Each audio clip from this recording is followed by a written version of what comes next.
I feel like buying art supplies from a clothing store is like buying makeup from Home Depot. It just doesn't, it's just not, no. Hello there, how are you all doing? I hope you are all doing well. So today we have a case of social media once again adding a feature we didn't need while also ignoring the existing problems they already have. Instagram, the place that allows you to follow somebody and then you never get to see their content again because the algorithm decides that you don't want to see it even though you did. Some of my Instagram posts only get seen by literally 1/5 of the people that follow me. Even YouTube does this, which is why you should definitely click the subscribe button and the notification bell. You can also turn on notifications on Instagram if you never see my posts anymore. Instagram just recently decided to add a new feature called the shop feature. And honestly, I'm not really mad about it. I know a lot of creators are mad about it. I personally think it's quite a cool idea. Essentially, you can shop straight through the Instagram app, depending on stuff that you look at all the time. For me, for example, as soon as I went on the shop feature, I was just shown tons and tons of different art supplies. So I thought it would make a fun video if I was to use that shop feature to purchase a bunch of art supplies that I get shown on the Instagram app and try them out, see what they're like, and see if I find anything new that I've never tried before. And yeah, I'm really excited to see what this is about, so let's get started. So this is irrelevant to the video, but I wanted to let you know that this artwork that I made a couple of weeks ago is available on my website right now in this holographic print. It's $12. It's a size 8x10. It's going to be hand signed. And I'm just really excited about it because it's also going to be shipped in eco-friendly packaging too. So if you want to check it out, it's artofchloerose.com. I'll also obviously leave a link in the description below. So first things I'm seeing are by shops that I already follow. So I follow Casetify, I follow Joybird, Joann Stores, Stationery Pal. Oh, Stationery Pal looks quite good. They have the water brush pens. I see those everywhere, or I have for a long time. Oh, that's really cute, this little constellation notebook. That is really cute. Okay, so I found a watercolor paint pod set for $12 on Urban Outfitters. It looks very cheap and like there's a lot of colors. For $12, that is a lot of paint. So something tells me it's going to be like those dollar store paints that you can buy that are really bad. And also, judging by the little painting in the background, it's not very opaque, is it? Oh, look how cool this is! I actually have one of these that I bought from Etsy. It is awesome. I would buy that, but I already have one, but it's very cool. Speaking of Home Depot, they actually have a metal desk here. You could probably get it cheaper at Michael's, but still, it's not that bad. Oh no, Shop Disney is on here. Look at these art prints. Oh no, I can see all the Disney stuff.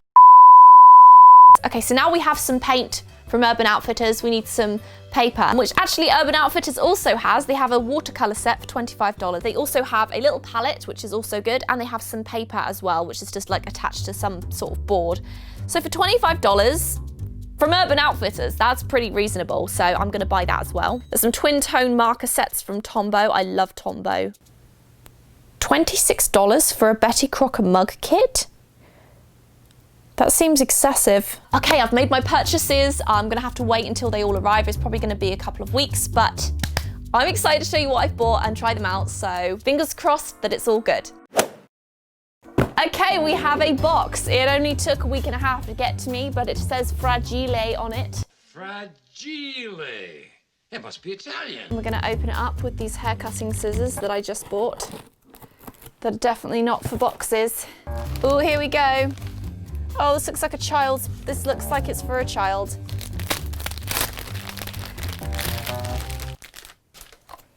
We have an Uli Lil Watercolors paint pod set for 3 and up.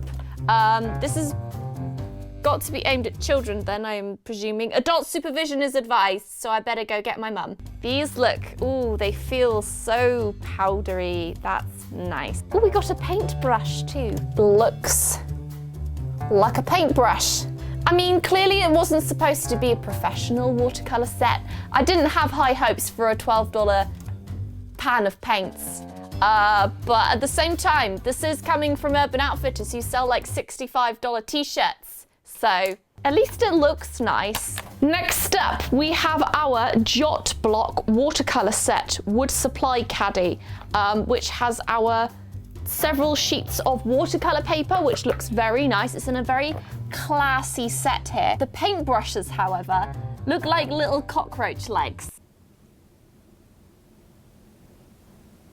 This is a really cute set for kids or beginners, I would say. And just because you're young or you don't have much of a budget, you can still buy cheap paint the price of this stuff that works even better. I used to use apple barrel acrylics, which is 50 cents at Walmart. This thing was 25 bucks. For literally these things that you can get in the dollar store, you can get these in the dollar store, and you can get these in the dollar store. That is like 3 bucks on its own. And this watercolor pad, you can easily get one for like 5 bucks. So under $10, you could replicate this yourself, although the wood is lovely. Even though it says on the back it's phase 2 compliant for formaldehyde. So that's lovely. Next up, I got this beautiful, look at this packaging, it's so nice. Very pretty. This is from the Lockwood shop. It's just like, they've got like greetings from New York City. Oh my gosh, that is so nice. It has a little handwritten note on the back. And a greetings from New York City. See, I like this. This is from thelockwoodshop.com. Check them out. I really like that they've done that. I'm guessing they're like a small shop. So inside we have our Chroma Blends mechanical watercolor pencil. These are basically, they look nice. The packaging's nice. So we have 18 colors there. Oh, these are $26.95, so they're expensive. And I've just noticed these are by Uli, which is what these were by too. These were also Uli. Last up, we have one more package here. This was from Tombow. I did a Tombow purchase because I know that Tombow products are wonderful. Are these highlighters? Maybe not. These are just Tombow Twin Tone Brights dual tip markers, and I've never seen these before, but I know that Tombow products are really, really good. So we've got our markers, we've got some watercolor pencils, we have some watercolor pods, and our Jot block station here. But yeah, I'm excited to get started and see what we can make with these products. So let's get started.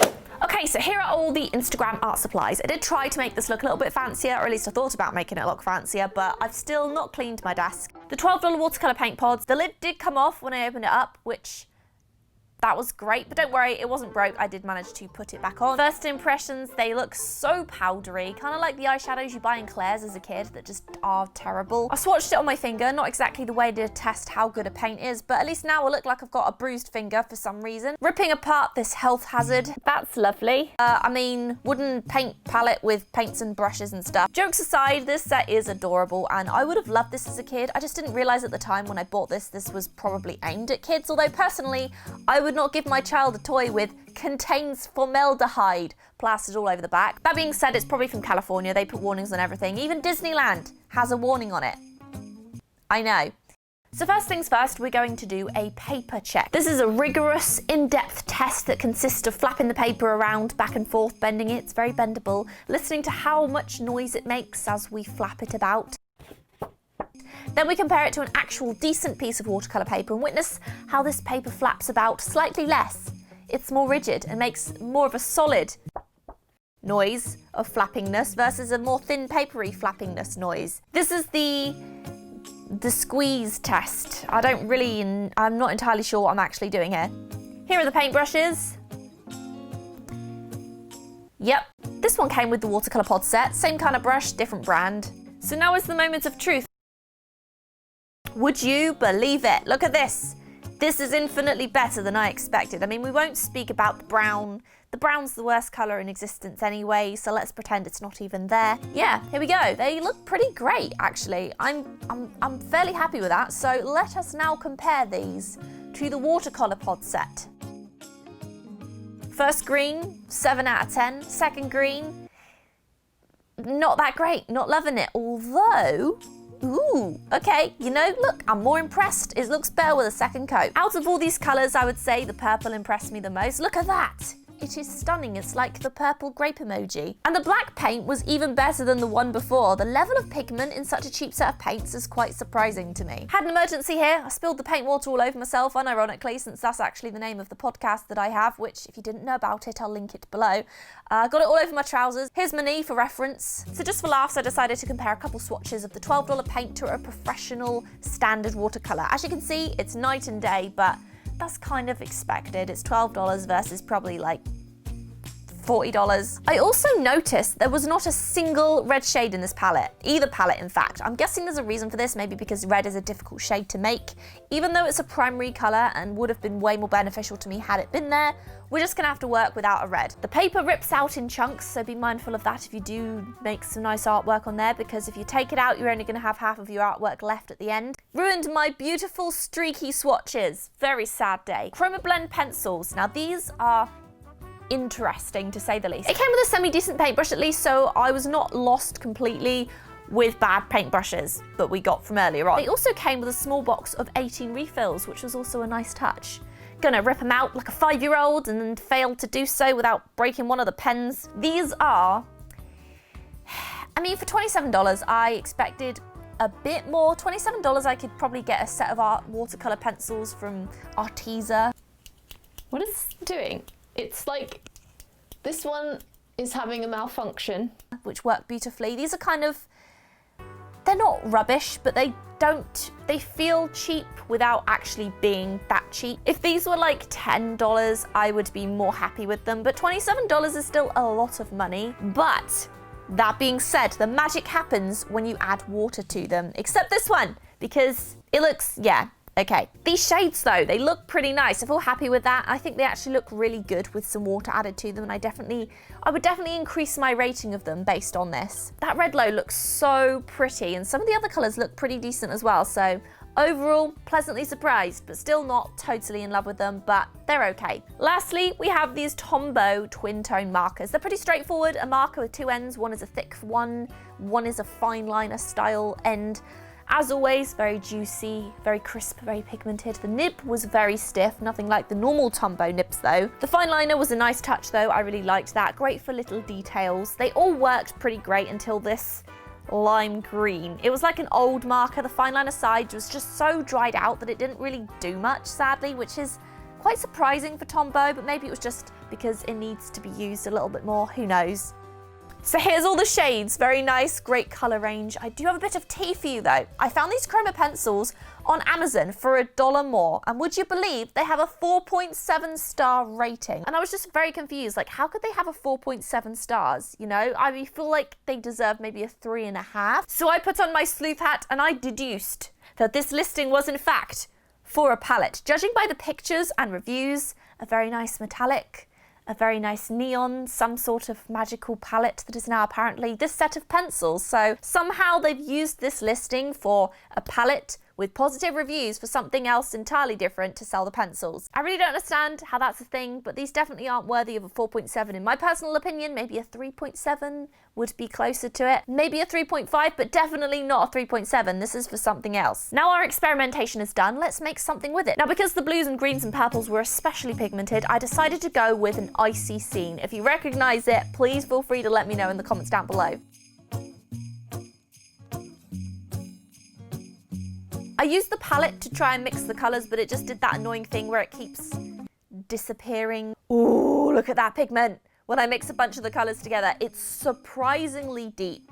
I'm very surprised. And to be honest, because I was doing some wide areas with this paintbrush, it worked pretty well. I can't really complain about it. I mean, I had a lot of fibers falling out, obviously, which is what you're gonna get with paintbrushes. I definitely couldn't be using it on the fine details either, which is why it's handy they gave me a thin brush. But overall, I was pleasantly surprised.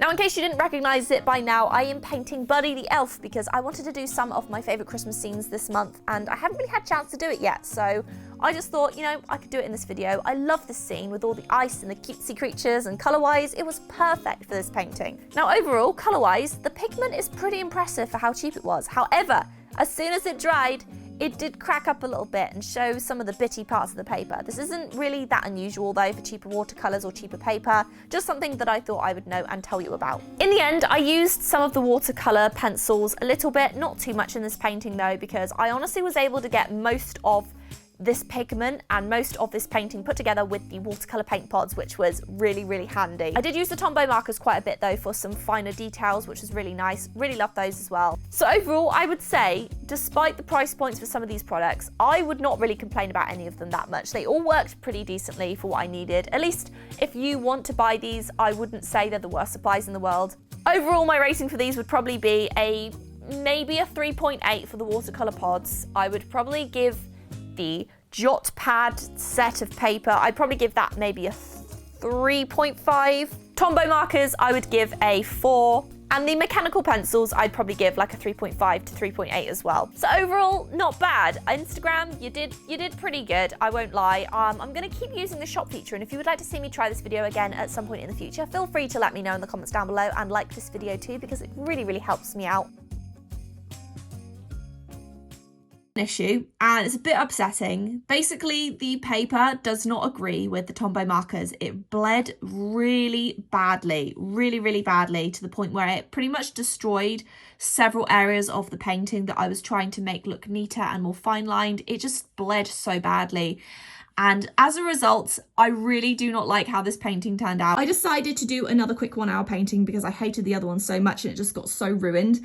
This one I decided to just make a little bit bigger so that the details weren't as weird looking because they were so small with the big brushes.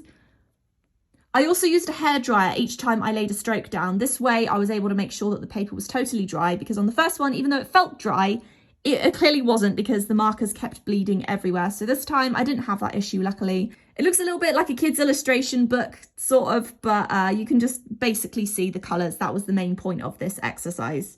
I would probably say, if you've got $12 to spare and you haven't got much of a budget, definitely give these a try. If there are any cheaper or better alternatives to something like this, feel free to let everyone know in the comments down below too, because I'd be curious in hearing. But yeah, for now, that's it. Thank you so much for watching this video. I really appreciate it. Here's a nice aesthetic looking whatever that is. Thank you for watching. Take care of yourselves, and I will see you in the next video.